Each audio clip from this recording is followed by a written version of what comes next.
Hi there! If this is your first time here, welcome to the Parenthood and Relationship Podcast. I'm your host, Markella Kaplani, a psychologist, a parenthood and relationship coach, and a parent myself. Together, we explore the transformative journey of parenthood and its profound impact on our relationship with ourselves, our partners, and our children, so that we can be present and show up as we envision without having to do more.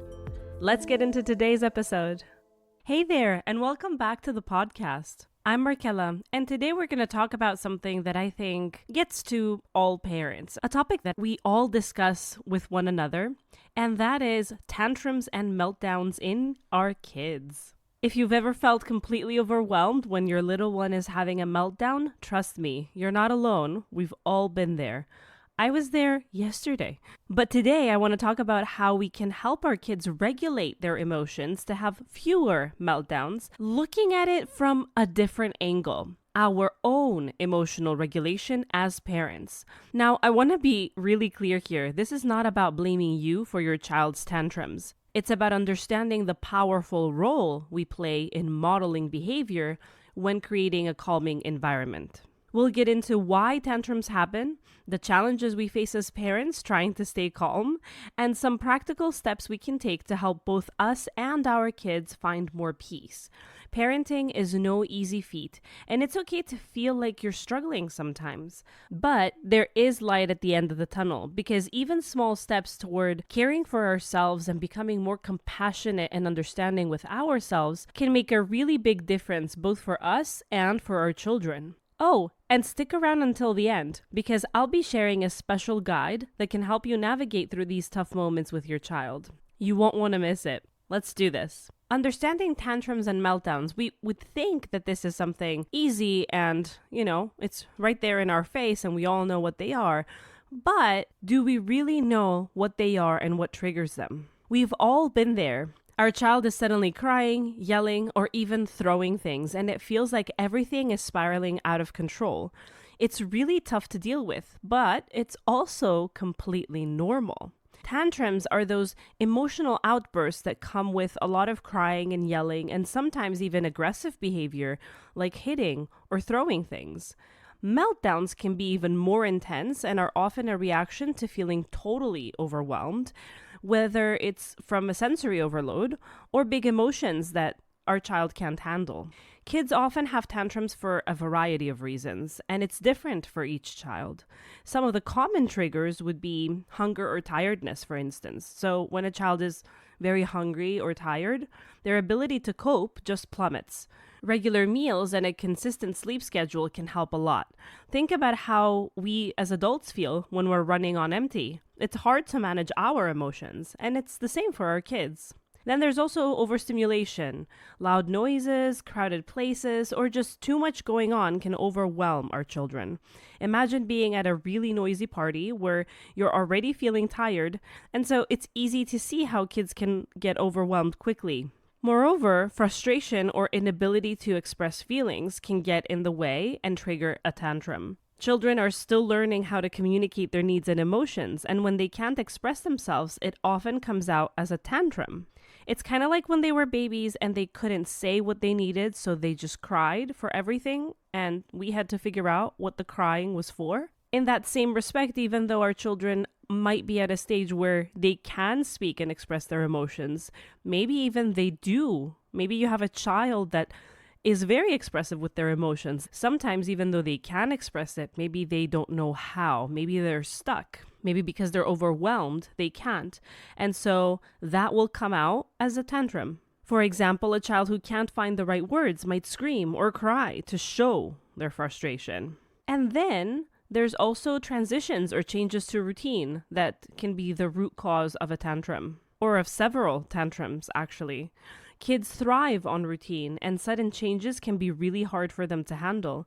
Even small changes like taking a different route home can throw them off. But then imagine if we have a big change, like moving houses or countries. That can lead to a longer lasting period of tantrums and meltdowns. So in knowing these triggers, it really makes sense to look out for certain signs that a meltdown is on the way, because we can start to handle the situation a little bit sooner before it gets out of hand for both our children and for us.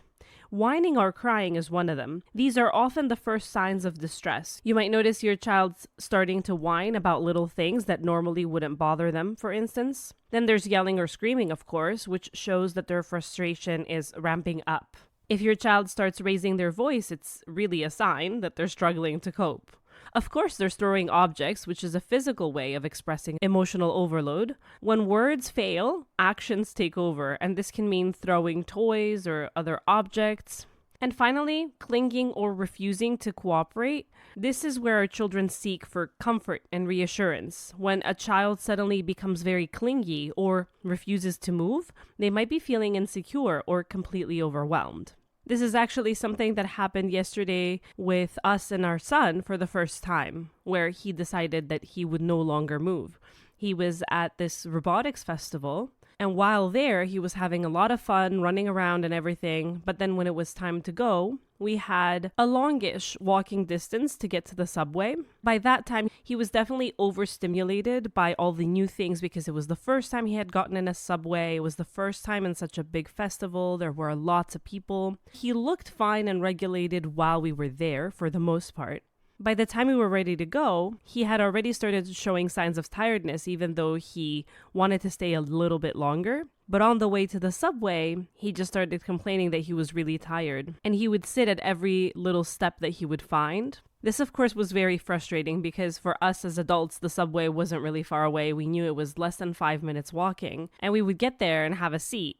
We also knew that there was another festival happening just a little bit later, and that there were a lot of people incoming. Yesterday was Athens Pride 2024. So knowing that these two festivals would collide downtown and having a very young toddler who was already showing signs of tiredness, we really just wanted to go.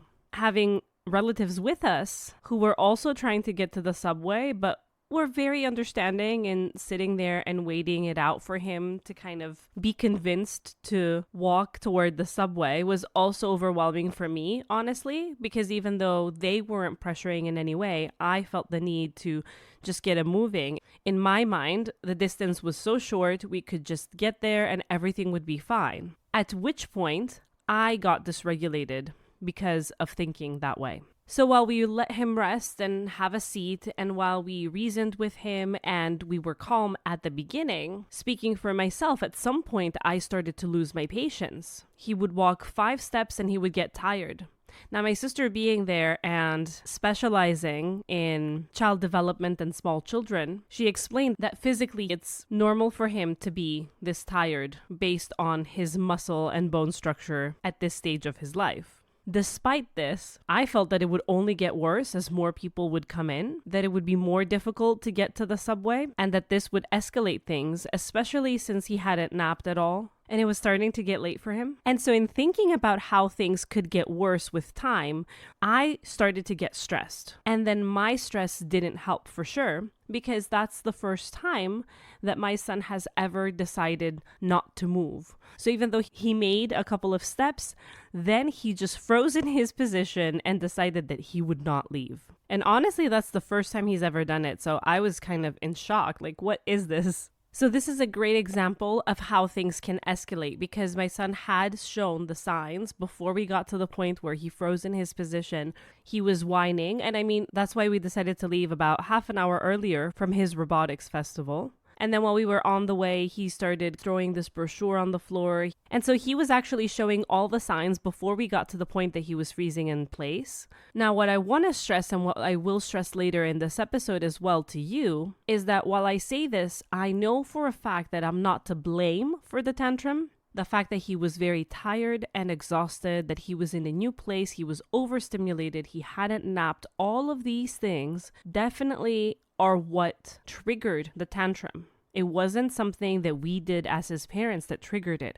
However, the fact that I got stressed and overwhelmed about what was to come, or how we may have been causing an inconvenience to the others that were with us, that didn't help the situation. In fact, it probably escalated it to another level that wasn't necessary. And so again, this episode isn't about blame, but it is about looking at what's really happening and looking at how we can contribute to the situation in a positive way, and how it's very easy when we're in it and when we become overwhelmed for things to go south. So basically what we're talking about here is co-regulation. This means that our emotional state as parents can directly influence our child's emotional state.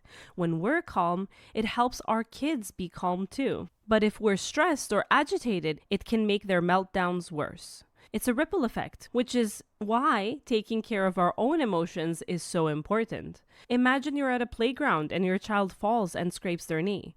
If you react with panic and anxiety, your child is likely to get more upset.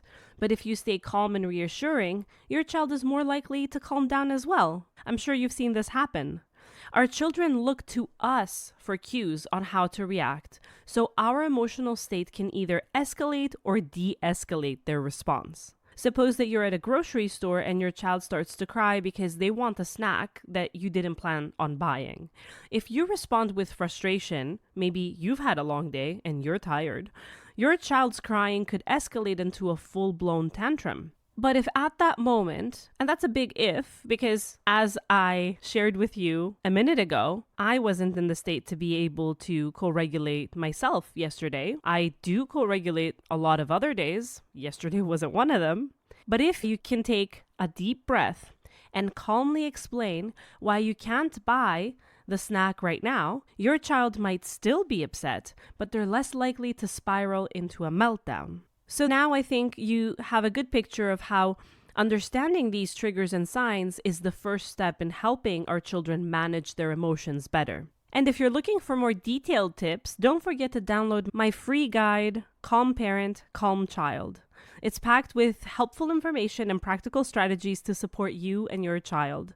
Get it at markelikaplani.com/calmparentcalmchild. The link is in the episode description as well. Now let's talk about our role as parents in this dynamic and why it's so challenging to stay calm when our kids are having a meltdown. Because in theory, we know what to do. In theory, it sounds like, why would I melt down along with my child melting down? In theory, we're much more logical than our children. Our brain is developed. We can handle more stimulation. So what is it that leads you and me, despite all of our knowledge, despite knowing, despite the experience, despite having reacted in a calm way and seen the positive effect, why is it that a lot of times, or sometimes, it depends, we aren't able to do this? Well, staying calm during a meltdown is not an easy task. It's easy to say, it's not necessarily easy to do. Parenting is tough, and balancing all the responsibilities can leave us feeling pretty frazzled. So while it's easy to say, stay calm when your child is having a meltdown, because that's what they need and that's how you help the situation, there are reasons why it becomes so difficult for many of us. If we know the reasons, if we know what challenges our intention to stay calm, then we are much more likely to be able to surpass these obstacles, to recognize them, and then regulate ourselves before we try regulating our children. One of these issues would be work-related stress. Trying to juggle work and home life can be super stressful. Deadlines, workplace conflicts, and the constant pressure to get things done can really wear us down. Have you ever found yourself snapping at your child because you're thinking about an email you need to send or a project that's overdue and they're just nudging at your shirt? It's a very common scenario. Then there's sleep deprivation, which is a common issue for parents, especially with young ones. When we're not getting enough rest, our ability to handle stress takes a big hit. And that's just because of how our brain works. It's like trying to run a marathon on an empty tank. It's just not going to end well. Then, of course, there's relationship issues. Maintaining a healthy relationship with our partner while raising kids can be quite tricky. Miscommunications and unresolved conflicts add to our stress. For instance, if you and your partner have different parenting styles, this can cause tension and make it harder to stay calm during your child's meltdown. And of course, there's everyday stressors. The daily grind of managing household chores, running errands, and meeting everyone's needs can be overwhelming. Sometimes it feels like you're being pulled in a million directions, and it's easy to feel like your child's meltdown is an indication that you're failing.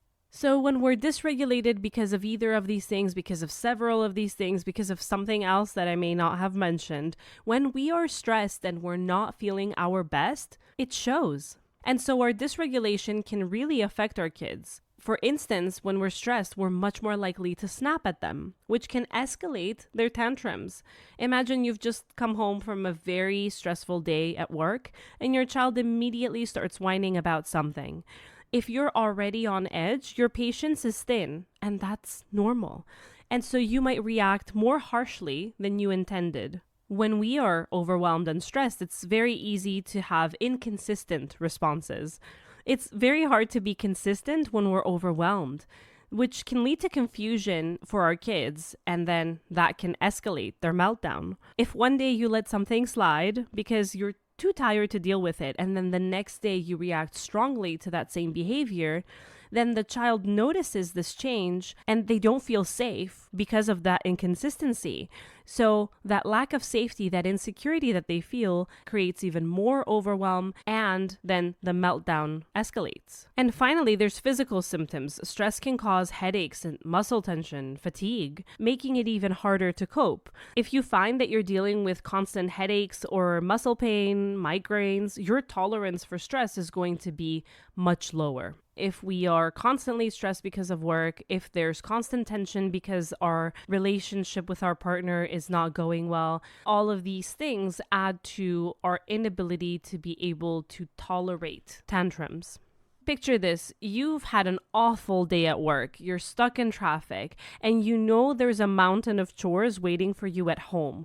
You walk in the door and your child starts crying because they can't find their favorite toy. Now, you may have been able to handle this quite well on a Sunday when the house was already clean, when you hadn't been to work, when you got to wake up a little later in the morning. But today, your stress from the day spills over, and you respond with impatience.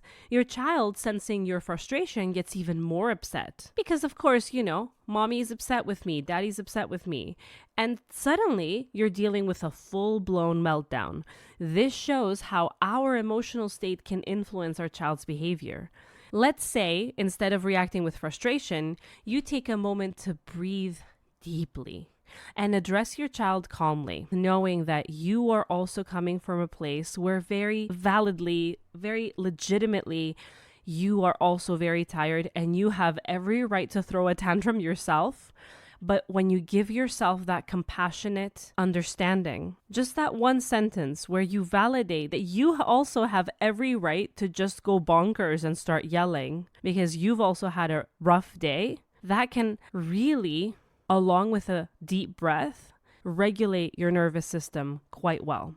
It can intersect that process where the yelling happens, because the yelling happens as a way to say, I am not being seen either. While you may not be consciously competing with your child about who's had a rougher day, when your inner child feels that they are overwhelmed and they haven't gotten any attention, they're going to yell back. Because that is exactly what's happening. We end up yelling louder to prove that in the real world, in our world, things are tougher. And now that I say this, you might think, wow, well, that's really silly. You might even think that what I'm saying is absurd and it doesn't fit your experience.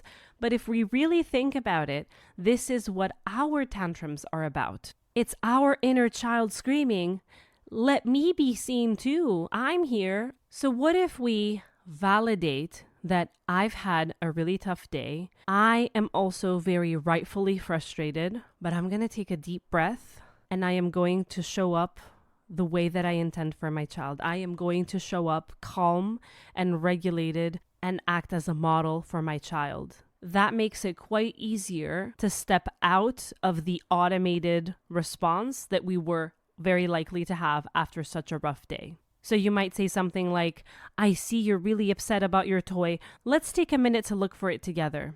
This calm response can help de-escalate the situation. Now that we've talked about the challenges that we face as parents and how our emotional state can affect our kids, we can look into the specifics of how our stress impacts their behavior and emotional well-being.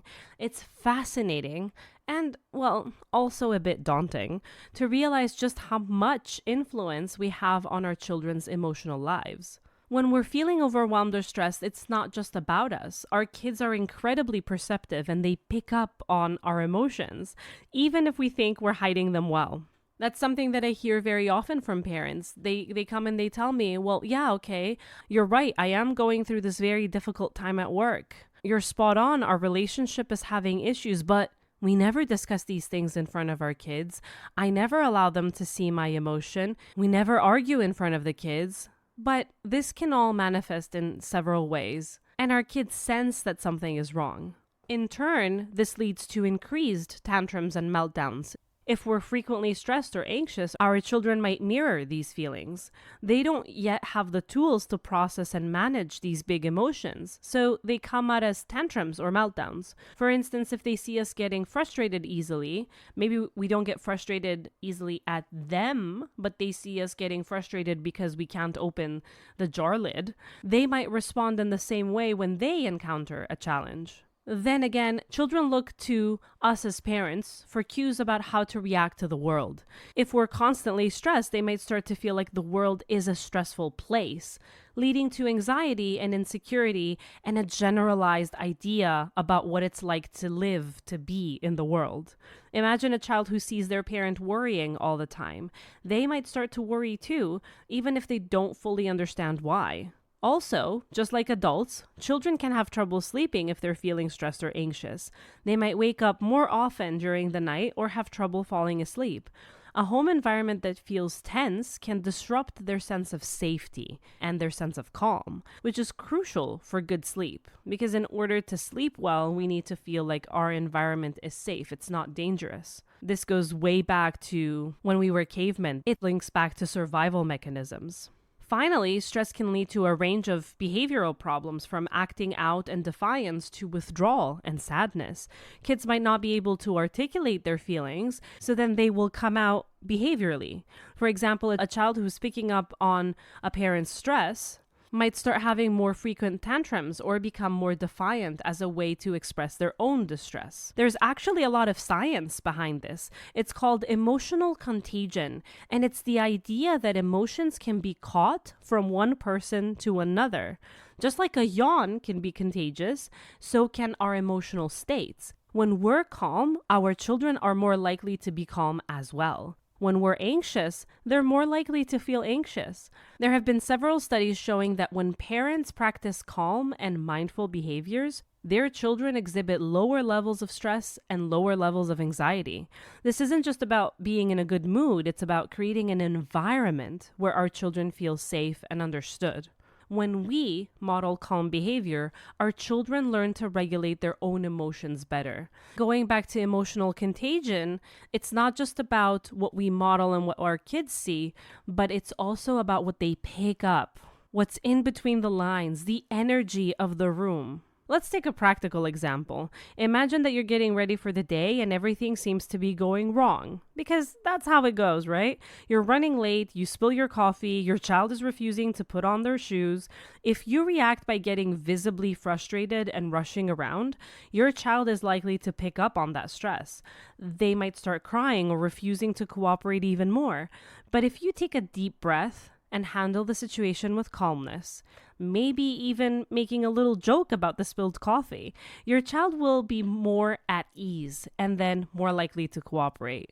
It's kind of like a ripple effect, but just like it works on the negative aspect, just like when something starts going wrong and we get frustrated and they're having a tantrum, things can get even worse. It also works on the positive aspect as well. When we're able to manage our stress and approach parenting with a calm and positive mindset, children will feel more secure and better able to handle their emotions. They learn by watching us. If they see us take deep breaths to calm down and take a moment to collect ourselves, they're likely to mimic those behaviors when they are feeling overwhelmed.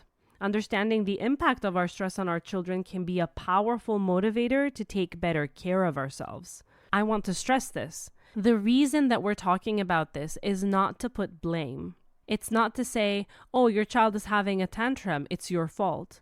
As we discussed before, their tantrums might be because of overstimulation. They could be because of a lot of things, because they're hungry, because they're sleepy. What we are talking about is about being present. It's about being mindful, and it's about knowing the power that we hold in our hands. So then how do we regulate our emotions better? How do we become better at interrupting that frustration, that overwhelm, that tendency to look or feel stressed? It's very, very important to approach this with kindness toward ourselves because parenting is hard and we're all doing our best. So before I present you with steps that you can take to regulate yourself, I want to note that these steps are not intended to create a sense that you're supposed to be this perfect parent that is never frustrated or stressed, that is always regulated. I want you to see these steps as support about finding what works for you and your family. One of the simplest yet most effective techniques is mindfulness. Like we talked about before, mindfulness is about being present in the moment without judgment. When you notice yourself getting stressed, take a few deep breaths. A great technique is the 4-7-8 breathing exercise. You inhale for 4 seconds, hold for 7, and exhale for 8 seconds. It can help reset your nervous system and bring a sense of calm in that moment. Try to incorporate this in your daily routine, maybe first thing in the morning or right before bed. For me, the best way to regulate emotionally is to do things with my hands. And so that's why I've tried almost every hobby that's on the planet that I can do from home. But that's not practical for the day-to-day stuff. It's not practical for that moment, like the one I was in yesterday, where in that moment I need to regulate. This mindfulness exercise that I just shared is something that you can try on the spot. Then, of course, there's also the regulation that comes with taking care of ourselves, making sure that we get enough sleep, that we eat balanced meals, that we drink enough water. And although this might sound very basic, it's actually very foundational. When we neglect these things, everything feels harder. So make a little post-it every day that you can check off to make sure that you've slept enough, that you've drank enough water, that you've had healthy meals. And if you have 10 minutes, just 10 minutes of your day, dedicate them to doing something that rejuvenates you. It could be reading a book, taking a walk, or even just sitting in silence. That's an all-time favorite. More than anything, it's really important to be kind to yourself and to set realistic expectations. It's okay if everything doesn't get done. Prioritize what's most important and let go of the rest. If the laundry piles up or the house isn't spotless, that's okay. What matters most is your well-being and your relationship with your child. Also, your environment plays a very big role in how you feel as well, not just your child. Try to create a space in your home that feels calm and relaxing. This doesn't mean you need to have a complete home makeover. Small changes can make a big difference. Maybe it's a corner in the living room with some cozy pillows, a spot where you can sit and breathe, or use soothing colors and scents in your home. Finally, you can also make sure you self-connect. I'm a much bigger fan of self-connecting than self-care. Self-connecting is a way that we go back into ourselves. We start to look at ourselves with compassion, at our needs, at our wants. The only reason why we break down and why we're not able to be the person that we want to be is because we've lost touch with our inner world.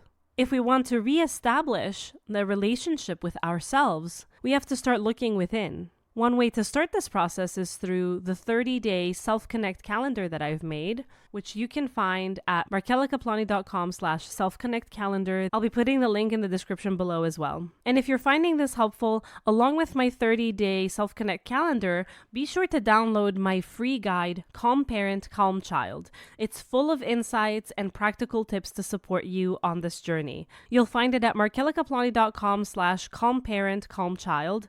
And this link, of course, is also in the episode description for your convenience. But if we're talking about in the moment, when you're in the thick of a stressful moment, grounding techniques can really help.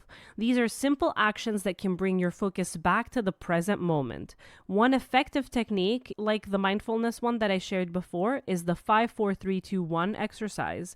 And what you do is you identify 5 things that you can see, 4 things that you can touch, 3 things you can hear, 2 things you can smell, and 1 thing you can taste. This can help you stay present and calm down very quickly. See which one you prefer. Both of them work quite quickly. Both of them are great mindfulness exercises. So decide whether the 4-7-8 helps you better or the 5-4-3-2-1. It's really up to you. These are all things you have to try at least a couple of times. I would say 4 or 5 times, honestly, to see which one suits you.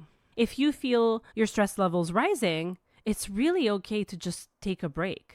Step outside for a moment, splash some water on your face, simply take a few deep breaths by going in another room. Giving yourself permission to pause can prevent a small stressor from turning into a big meltdown.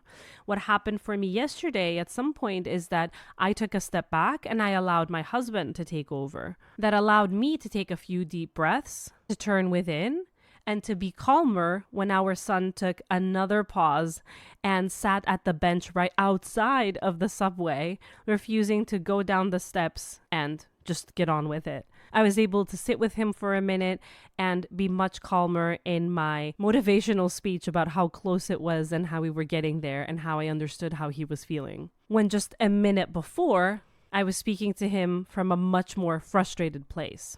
Then, what's really, really important more than anything is to reflect on our triggers. Take some time to reflect on what typically triggers your stress. For me, in that moment, it was thinking that we were so close that things could get dramatically worse.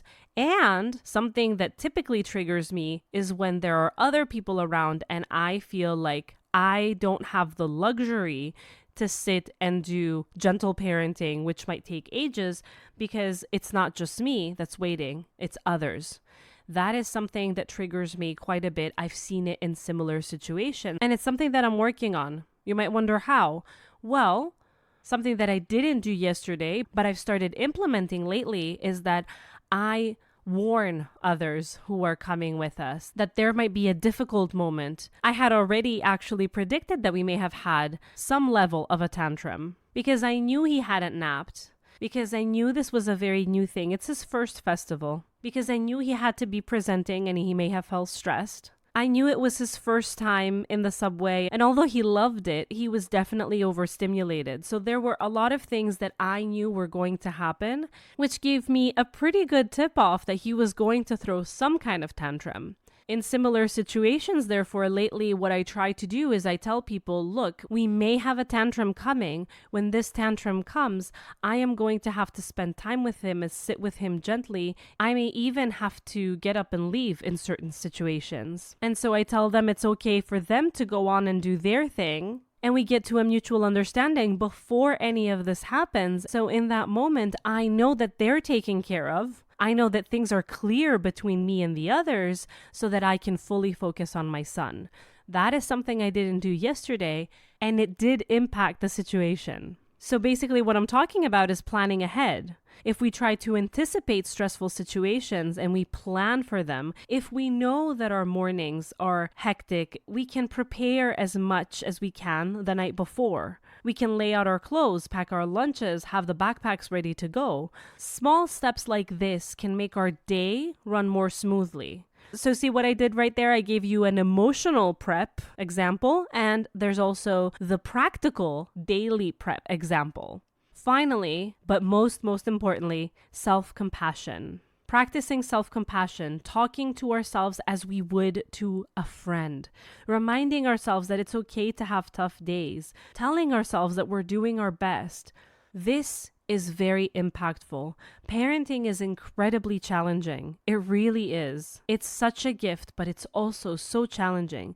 And it is vital that we are gentle with ourselves. If we aren't, how can we be gentle with our kids? All of these steps are about taking care of ourselves so that we can better take care of our children. When we can find balance, when we can find patience within, when we can be kind to ourselves, then and only then can we do that truly for our children.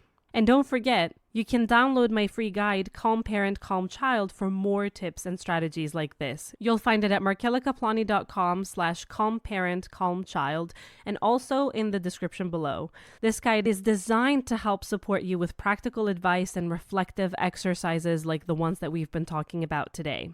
Now that we've talked about the specific steps that we can take to regulate our own emotions, let's wrap things up by discussing the powerful impact that these changes have both on ourselves and our children. It's truly empowering to realize just how much self-compassion can positively influence our parenting and our children's well-being. One of the most impactful things that we can do as parents is to model the behavior that we want to see in our children. When we practice staying calm and managing our stress, our child learns these skills from us as well. They watch how we handle difficult situations and they begin to mimic those behaviors. This doesn't mean that we have to do everything calmly and in a regulated fashion and always so well-mannered. But what it does mean is that we show them that it is okay to have emotions and that there are healthy ways to manage them. You are going to get frustrated, you are going to get overwhelmed, but even after that has happened, if you can take a deep breath, if you can recognize that it's okay that this happened, I can handle it. This exemplifies what we can do after we've had some kind of a difficult situation. Moving on, when we're emotionally regulated, we create a home environment that also feels safe and secure for our child. This sense of security is crucial for their emotional development. Children thrive when they are safe, understood, and supported. Your calm presence can help de-escalate their big emotions and provide a foundation of stability. Basically, all I'm trying to say is that it's the small steps that add up to significant changes. Every time you take a moment for yourself to recharge, you're not just improving your own well-being, but you're also helping your child learn to navigate their emotions. I want to reassure you that it's okay to have tough days. Parenting is one of the toughest jobs out there. I'll say it again and again, and it's natural to feel overwhelmed sometimes. Progress is our goal. So celebrate these small victories and be kind to yourself along the way. As we wrap up today's episode, I want to share a journaling exercise that can help you reflect on what we've discussed and apply the concepts to your daily life. Journaling is a powerful tool, as I've said before, and if you have been here with me, you already have your journal for this podcast, because journaling can lead from self-reflection to growth, and it can be incredibly helpful in understanding your emotions and behaviors. So take some time to find a quiet, comfortable space where you can write without interruptions. Grab your journal or a piece of paper, and let's do this. First, think about a recent time that your child had a meltdown. What was the situation? How did you feel in that moment? Write down everything that you remember about the incident. Then, let's identify your triggers. What were the main stressors for you at the time? Were you already feeling stressed or tired? Reflect on how these factors might have influenced your reaction. Thirdly, let's assess your response. How did you respond to your child's meltdown? Were you able to stay calm, or did you feel overwhelmed? Be honest with yourself and try to write without judgment. Next, let's explore the alternative responses. Let's think about how you might handle a similar situation in the future. What strategies could you use to stay calm and support your child better? What strategies could you and would you like to use to stay calm and support your child better? Consider the techniques we discussed today, like deep breathing or taking a break. Next, let's look at a self-compassion check-in. Write a few kind words to yourself, acknowledge the challenges that you're facing, and remind yourself that you're doing your best. What can you do to take better care of yourself and manage your stress? I know that sometimes you might have a part of you that comes up and says that you're just excusing yourself. It is also important to give that other part of you that recognizes these challenges, that knows your frustrations, a voice. So let's write down what the challenges are. Let's validate what it is that you're feeling. Let's give understanding to that part that's overwhelmed and let it know that no, it shouldn't be stronger. It's doing a good job. Yes, there are objective things that are getting in the way, that are making certain days more difficult, that are stressing you out. Write those down. And finally, set a small goal. Based on your reflections, set one small, achievable goal for the next week. It might be something like practicing mindfulness for 5 minutes each morning or taking a walk when you feel like you're stressed.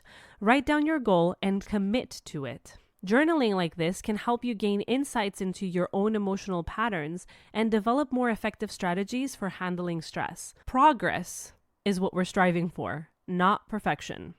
As we close today's episode, I want to remind you that parenting is a journey and it's okay for you to be having your ups and downs. We all do. The most important thing is that you approach each day with more compassion. Let the goal be a little bit more compassion every day for yourself, and then that will spill over into your child as well. You have the power to create a calmer, more supportive environment at home, and that starts with taking care of yourself. So as this episode ends, don't forget to go to the description and look at the free downloadables that I mentioned, both the 30-day self-connect calendar that includes quotes, affirmations, and a small thing you can do every day, something realistic, something small, but something that symbolizes you taking care of yourself and going back within, connecting with your true self, with your needs, with your wants, so that inner voice, that inner child, those parts that have feel neglected start to feel less neglected, start to feel more heard, more held. And then there's also the Calm Parent, Calm Child 3-page guide that includes practical steps that you can take in order to regulate yourself and your child, as well as some self-reflection questions like the ones that I posed for the journaling exercise just now, so that you can get closer to understanding what your triggers might be and how you can get past them. Thank you so much for joining me today. If you found this episode helpful, please share it with other parents who might benefit from it. And if you have any questions or topics you'd like me to cover in future episodes, feel free to reach out. You'll find my social media links below, and you can also find me at info@markelikaplani.com. I love hearing from you. Until next time, take care of yourself and your little ones. Remember, you're doing an amazing job. See you next Sunday.